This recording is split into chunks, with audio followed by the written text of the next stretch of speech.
پھر قافلے ترتیب دو۔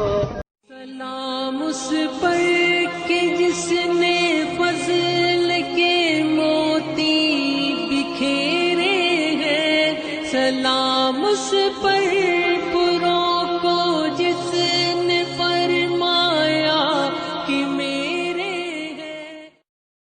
اللهم صل على محمد وعلى آل محمد كما صليت على إبراهيم وعلى آل إبراهيم إنك حميد مجيد اللهم بارك على محمد وعلى آل محمد كما باركت على إبراهيم وعلى آل إبراهيم إنك حميد مجيد۔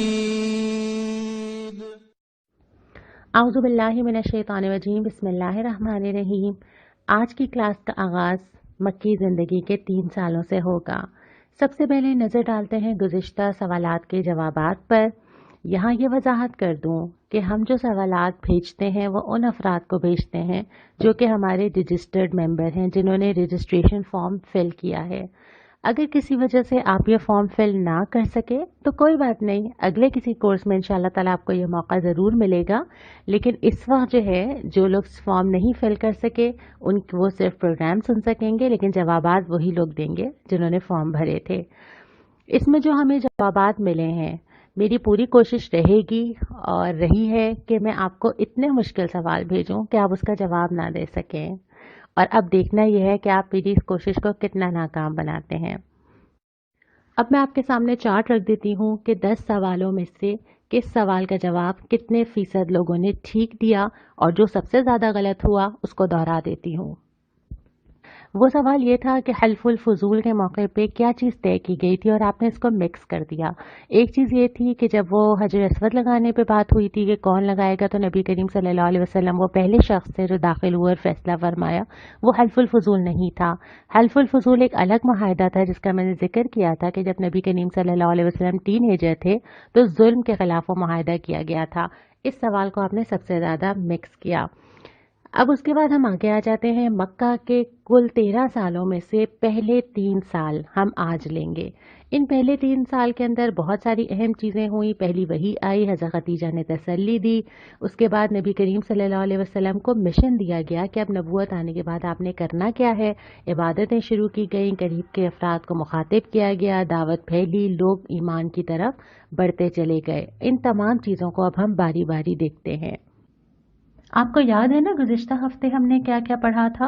ہم نے نبی کریم صلی اللہ علیہ وسلم کے حالات زندگی کا مختصر سا جائزہ لیا تھا، اور جہاں پرورش کا ذکر آیا تھا وہاں ایک نام کا اضافہ آپ اور کر لیجئے، حضرت حلیمہ سعدیہ رضی اللہ تعالی عنہا، جنہوں نے نبی کریم صلی اللہ علیہ وسلم کی بچپن میں پرورش کی تھی، اور وہ آپ صلی اللہ علیہ وسلم کی رضائی ماں تھیں، اور نبی کریم صلی اللہ علیہ وسلم کے دم سے جو ان کے گھر میں برکتیں نازل ہوئی تھیں اس کا مشاہدہ وہ بعد میں بہت تفصیل سے بیان کرتی ہیں۔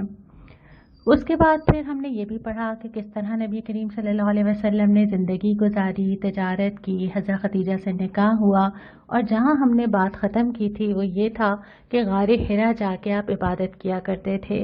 الجھن سی تھی، پریشان سے تھے، کون سے راستے پہ چلنا چاہیے، کیا کیا جائے۔ ایسی ہی ایک رات تھی کہ اللہ تعالیٰ کی طرف سے حضرت جبرائیل علیہ السلام کو بھیجا گیا، بہت خوبصورت فرشتہ، اور وہ آگے کہتا ہے اقرا، پڑھو۔ آپ پریشان ہو جاتے ہیں نا کیونکہ پڑھنا تو نہیں آتا، اور یہی کہتے ہیں کہ مجھے نہیں آتا، پھر کہتا ہے پڑھو، پھر کہتے ہیں پڑھنا نہیں آتا، پھر کہتے ہیں کہ پڑھو، اور اس کے بعد آپ نے پوچھا کہ میں کیا پڑھوں۔ اس کے بعد وہ فرشتے حضرت جبرائیل علیہ السلام سورۃ العلق کی ابتدائی 5 آیات پیش کرتے ہیں۔ وہ آیات یہ تھیں، اقرأ بسم ربک الذی خلق، خلق الانسان من علق، اقرأ وربک الاکرم الذی علم بالقلم، علم الانسان ما لم یعلم۔ پڑھو اے نبی اپنے رب کے نام کے ساتھ جس نے پیدا کیا، جمے ہوئے خون کے لوتھڑے سے انسان کی تخلیق کی۔ پڑھو تمہارا رب بڑا کریم ہے جس نے قلم کے ذریعے علم سکھایا، انسان کو وہ علم دیا جسے وہ نہیں جانتا تھا۔ اس کے ذریعے اللہ تعالیٰ نے یہ ہدایت فرمائی ہے کہ اصل میں جو سکھانے والا، پڑھانے والا، بتانے والا ہے وہ ہے جس نے تمہیں پیدا کیا. یہ پہلا سبق تھا جو دیا گیا. یہ سننے کے بعد نبی کریم صلی اللہ علیہ وسلم کے اوپر خوف طاری ہوا، ہیبت طاری ہوئی، اور آپ گھر آئے اور آپ کب کپا رہے تھے اس وقت. اور حضرت خدیجہ رضی اللہ تعالی عنہا جب انہوں نے نبی کریم صلی اللہ علیہ وسلم کی یہ صورتحال دیکھی تو معلوم کیا کہ کیا ہوا. آپ صلی اللہ علیہ وسلم نے فرمایا کہ مجھے اپنے بارے میں ڈر ہے، مجھے خوف محسوس ہو رہا ہے. تو جن الفاظ میں حضرت خدیجہ نے تسلی دی آپ اس کو قرآن سے ریلیٹ کیجئے. ہم نے قرآن میں، حدیث میں بار بار یہ بات پڑھی ہے کہ جو انسان دوسرے انسانوں کے ساتھ خیر خواہ ہوتا ہے اللہ تعالیٰ اس کے کاموں کا ذمہ لے لیتا ہے. دوسروں کو کھلاتا ہے اللہ اس کو کھلائے گا. دوسروں کے ساتھ آسانیاں فراہم کرے گا اللہ تعالیٰ اس کو آسانی دے گا. دوسروں پہ خرچ کرے گا اللہ اس کے مال میں برکت دے گا. اور حضرت خدیجہ کا یہ کیسا وزڈم تھا کہ حضرت خدیجہ نے تسلی بھی یہ نہیں دی کہ آپ تو اتنی عبادت کرتے ہیں، تسلی یہ دی کہ آپ تو حقوق العباد ادا کرتے ہیں، اللہ تعالیٰ آپ کو رسوا نہیں کرے گا. آپ سچ بولتے ہیں، صلہ رحمی، امانتیں، مجبوروں کو سہارا، مہمانوں کی تواضع، حق کی مدد، یہ ساری چیزیں مینشن کی ہیں حضرت خدیجہ نے کہ جب آپ اللہ کے بندوں کے ساتھ اتنا اچھا تعلق رکھتے ہیں اللہ تعالیٰ آپ کو رسوا نہیں کرے گا. اور یہ پیغام ہمیں بھی سمجھنا چاہیے. اللہ کے بندوں کے ساتھ ہمارا تعلق ہوگا نا تو اللہ تعالیٰ ہمارا بہت سارے کاموں کا ذمہ لے لے گا جس کے لیے ہم دن رات دعائیں مانگتے ہیں. اگر میرے گھر میں رزق آتا ہے اور اس میں 4 لوگوں کا حصہ ہے نا تو اللہ تعالیٰ وہ رزق نہیں روکتا ہے کیونکہ وہ ایک کا نہیں رکے گا، وہ 5 لوگوں کا رکے گا. پھر اگر میں دوسروں کے لیے آسانیاں فراہم کروں گی کسی بھی طرح، چاہے وہ مشورہ ہو، چاہے وہ مدد ہو، چاہے وہ محبت ہو، چاہے وہ ضرورت میں کام آنا ہو، چاہے اس کی عزت کا تحفظ ہو، چاہے اس کی تعریف کرنا ہو، اللہ تعالیٰ نے بشارت دی ہے. یہ حدیث کے الفاظ ہیں کہ اللہ تعالیٰ اس شخص کے لیے آسانی فراہم کرے گا جو لوگوں کے لیے آسانیاں فراہم کرتا ہے. یہی تسلی حضرت خدیجہ نے بھی دی. اور اس کے بعد حضرت خدیجہ نے اپنے طور پہ اپنے کزن ورقہ بن نوفل جو بہت ہی بزرگ تھے اور حکیم اور دانا تھے ان کے پاس گئیں اور ان کو یہ سارا سنایا. تو انہوں نے پھر کہا کہ یہ تو وہی نبی لگ رہا ہے مجھے جو موسیٰ کے پاس جبرائیل آتے تھے اور نبی کو بشارت دیتے تھے، مجھے لگتا ہے کہ یہ وہی صورتحال ہے. اور پھر بعد میں انہی ورقہ بن نوفل نے نبی کریم صلی اللہ علیہ وسلم سے بھی ایک ملاقات میں یہی کہا کہ مجھے لگتا ہے کہ آپ نبی ہیں اور آپ وہ ساری چیزیں فیس کریں گے جو پہلے نبیوں نے کی ہیں. آپ نے پوچھا بھی کہ لوگ مجھے بے گھر کر دیں گے؟ انہوں نے کہا کہ ہاں، کوئی نبی آیا تو اس قوم نے ایسا ہی سلوک کیا. اس کے بعد یہ ہوا کہ کچھ عرصے تو وہی آئی نہیں. آپ صلی اللہ علیہ وسلم بہت پریشان تھے. کبھی لگتا تھا کہ پہاڑ سے اپنے آپ کو گرا دیں، کیا کریں، کہاں جائیں. اس کے بعد پھر کچھ عرصے بعد دوبارہ مخاطب کیا گیا. اب سورہ مدثر آتی ہے اور کام دیتی ہے. یا ایھا المدثر قم فانذر وربک فکبر وثیابک فطہر والرجز فاہجر. کام کیا دیا گیا؟ کھڑے ہو جائیے اور کیا کیجئے؟ ڈرائیے، اللہ کی کبریائی کو قائم کر دیجئے. اس سے جو ساری چیزیں نکلتی ہیں جس سے ہمارا نعرہ تکبیر نکلتا ہے اللہ اکبر، صبح دوپہر شام، نماز میں اٹھتے ہوئے، بیٹھتے ہوئے، تکبیر میں، قربانی کرتے ہوئے، نماز عید کے لیے جاتے ہوئے، مسجدوں سے اعلان ہوتے ہوئے، اللہ سب سے بڑا ہے. یہ ہے وہ نعرہ جو زندگی میں، معاشرے میں قائم ہونا. یہ کام دیا گیا کہ طے کر لیا گیا کہ سب کی بڑائی اب ختم، صرف اللہ کی بڑائی ہوگی. بڑائی کا مطلب یہ ہے کہ صرف اللہ کی مانی جائے گی، کوئی کتنا بھی بڑا ہو نہ ڈرا جائے گا. اور اب عملی میدان کا وقت آ گیا. اب غار حرا کا وقت نہیں ہے، اب جا کے اعلان کرنے کا وقت ہے اور اپنے آپ کو پاک رکھنا ہے. کپڑے بھی پاک رکھنے ہیں جسمانی طور پہ بھی، اور تمام گندگیوں سے، معاشرے کی گندگیاں، ذہنی، اخلاقی، معاشرتی، عقائد کی، گناہوں کی، تمام گندگیوں سے اپنے آپ کو بچانا ہے. اور یہ مشن یا پیغام نبی کریم صلی اللہ علیہ وسلم اور پھر آج میں اور آپ بھی اس کا مخاطب ہیں کیونکہ اب تو کسی نبی نے نہیں آنا. اس کے بعد جو مخاطب کیا، سب سے پہلے اپنے سب سے کلوز سرکل کو مخاطب کیا. یہ اتنا مشکل کام ہے. دنیا کو آپ جو چاہے پکچر دکھا دیں، جو قریب کے لوگ ہوتے ہیں نا، کون کون سے قریب کے لوگ تھے؟ بیوی تھیں، دوست، غلام، رشتہ دار، سب نے ایکولی کہا کہ آپ جو کہہ رہے ہیں وہ صحیح کہہ رہے ہوں گے، کیونکہ وہ ہر پہلو سے واقف تھے، زندگی کا سب کچھ پتہ تھا، کچھ چھپا ہوا نہیں تھا، اور دن رات ساتھ تھے، صبح دوپہر شام چلتے پھرتے دیکھ رہے تھے۔ میرے اوپر سب سے زیادہ پوائنٹ کرنے والے وہی لوگ ہو سکتے ہیں جو میرے قریب ہیں، کیونکہ وہ جانتے ہیں نا، ان کے سامنے ان ایڈیٹڈ ورژن ہوتا ہے، ان کو پتہ ہوتا ہے کہ اصل میں کہانی کیا ہے۔ دوسرے لوگ تو مجھے مسکراتا ہوا خوشگوار موڈ میں دیکھتے ہیں، اور ان سب کا ایج گروپ بھی ڈفرینٹ ہے۔ حضرت خدیجہ عمر میں زیادہ ہے، حضرت ابو بکر برابر کے ہیں، حضرت زید معاشرتی لحاظ سے اگرچہ نبی کریم صلی اللہ علیہ وسلم نے ایسا کبھی تعلق نہیں رکھا، لیکن وہ حضرت خدیجہ نے غلام لیے تھے، اور حضرت علی جو قریبی سرکل رشتہ داروں میں سے تھے، ہر دائرہ کہہ رہا ہے کہ آپ بالکل ٹھیک کہہ رہے ہیں، یقیناً اور فوراً کہہ رہا ہے، سوچنے کا ٹائم بھی نہیں لے رہا۔ لیکن ایک بات بہت انٹرسٹنگ ہے، حضرت علی سے جب نبی کریم صلی اللہ علیہ وسلم نے دعوت دی تو انہوں نے کہا کہ مجھے سوچنا ہے، میں مشورہ کرنا چاہتا ہوں۔ آپ صلی اللہ علیہ وسلم نے کہا اچھا ٹھیک ہے تو مشورہ کر لو، اور اگلے دن آ کے انہوں نے کہا کہ نہیں میں شامل ہونا چاہتا ہوں۔ لیکن سب سے اس میں انٹرسٹنگ بات کیا ہے کہ حضرت علی 10 سال کے تھے۔ میں تو چاہوں گی کہ 10 سال 12 سال کے بچے کویسچن بھی نہ کریں مجھ سے، ٹائم، سوال، سوچنا، لیکن آپ صلی اللہ علیہ وسلم نے ٹائم دیا، اس 10 سال کے بچے کو بھی ٹائم دیا، کیونکہ شعوری طور پہ آنے والا شخص بہت قیمتی ہوتا ہے۔ اس مشن کو دینے کے بعد بھی پھر حضرت جبرائیل نے عبادت کرنا سکھائی، وضو کا طریقہ خود سکھایا، آپ صلی اللہ علیہ وسلم نے اس کو سیکھا، پھر نماز پڑھنی سکھائی، آپ صلی اللہ علیہ وسلم نے حضرت خدیجہ کو سکھائی، اور پھر یہ نماز اور عبادت کا سلسلہ یوں جاری ہوا۔ ایک دفعہ حضرت ابو طالب، ہم نے پچھلی کلاس میں ذکر سنا تھا نا کہ نبی کریم صلی اللہ علیہ وسلم کی کفالت کی تھی چچا نے دیکھا کہ عبادت کر رہے ہیں، انہوں نے پوچھا یہ تم لوگ کیا کر رہے ہو؟ اپنے بیٹے سے بھی پوچھا حضرت علی سے جو اس وقت عبادت کر رہے تھے کہ کیا کر رہے ہو؟ انہوں نے بتایا کہ میں ایمان لیا۔ انہوں نے کہا اچھا میں جانتا تو نہیں ہوں، میں دین تو اپنا نہیں چھوڑوں گا، لیکن یہ جو کہہ رہے ہیں نا محمد صلی اللہ علیہ وسلم ٹھیک ہی کہہ رہے ہوں گے، تم کرو جو یہ کہہ رہے ہیں۔ اور صرف ایک وقت کی نماز جو اس وقت رائج تھی قریش میں بھی، وہ چاشت کی تھی، حرم میں ہوتی تھی، تو آپ صلی اللہ علیہ وسلم بھی ادا کیا کرتے تھے جا کر۔ اس کے بعد پھر خفیہ دعوت کا ایک فیز تھا، مسلمانوں کی تعداد میں اضافہ ہوتا چلا گیا، اور یہ وہ اضافہ تھا جب بھی کوئی ایسوسیشن نہیں بنی، کوئی اناؤنسمنٹ نہیں ہوئی، لیکن خیر اٹریکٹ کرتا ہے۔ جس شخص کے اندر خیر ہوتا ہے نا، اگر میں بھی دوسروں کو اٹریکٹ کرنا چاہتی ہوں تو میرا خیر بھی اتنا ہو کہ لوگ مجھ سے انسپائر ہوں۔ تو 3 سال میں 4 لوگ 133 ہو گئے، اگر آپ اس کو اندازہ لگائیں تو کتنے گناہ ہیں۔ اور اس لسٹ میں جتنے لوگ تھے نا، یہ فطرتاً پاکیزہ اخلاق کے تھے۔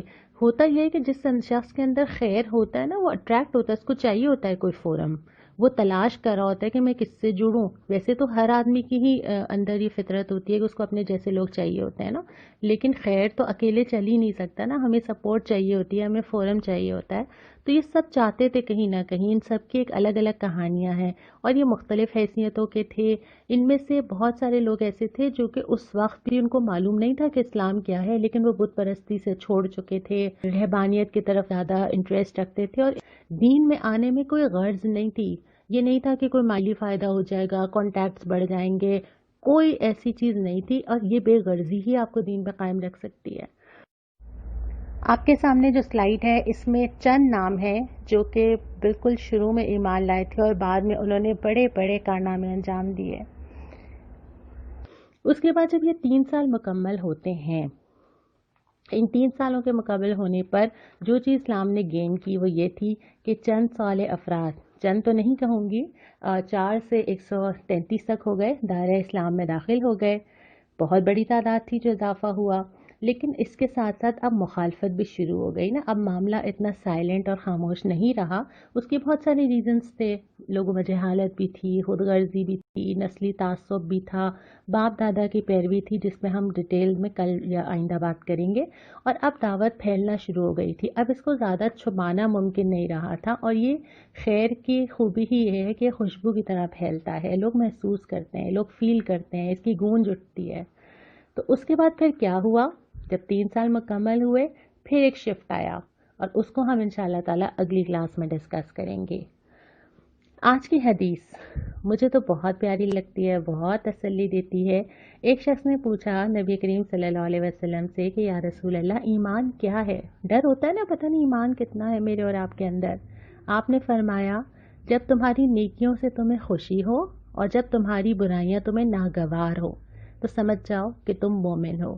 یہ کتنی بڑی خوشخبری ہے نا، کہ اس کا مطلب کہ اگر آپ کے اندر ایک کاؤنٹر چل رہا ہے، آپ اپنے آپ کو چیک کر رہے ہیں، آپ سوچ رہے ہیں، آپ پریشان ہیں، گناہ ہو جاتے ہیں ہم سب سے، لیکن یہ احساس نہیں مرنا چاہیے، یہ اندر زندہ رہنا چاہیے کہ مجھے فکر ہو، مجھے کہیں اچھے راستے پہ جانا ہے، مجھے یہ برائی چھوڑنی ہے، اور مجھے پورا یقین ہے کہ آپ سب کے اندر یہ چل رہا ہے، ہم سب یہ سوچتے ہیں، اس لیے اللہ تعالیٰ نے ایمان رکھا ہے، کم ہوگا ہم بڑھا لیں گے انشاءاللہ اس راستے پہ چل کے۔ اب آ جاتے ہیں سوالات کے اوپر، اور یہ بات بہت حیران کن ہے کہ میں نے کم از کم پہلی دفعہ یہ مشاہدہ کیا ہے کہ لوگ اتنے ذوق و شوق کے ساتھ سوالات مانگ رہے ہوں، اور اتنی کثرت کے ساتھ یہ میسیجز آئے ہیں، ہمیں سوالات کا فارم بھیجیے، ہمیں لنک بھیجیے۔ تو آپ کی اس خواہش اور شوق کو سامنے رکھ کر ہم نے اپنے طریقے میں تھوڑی سی تبدیلی کی ہے۔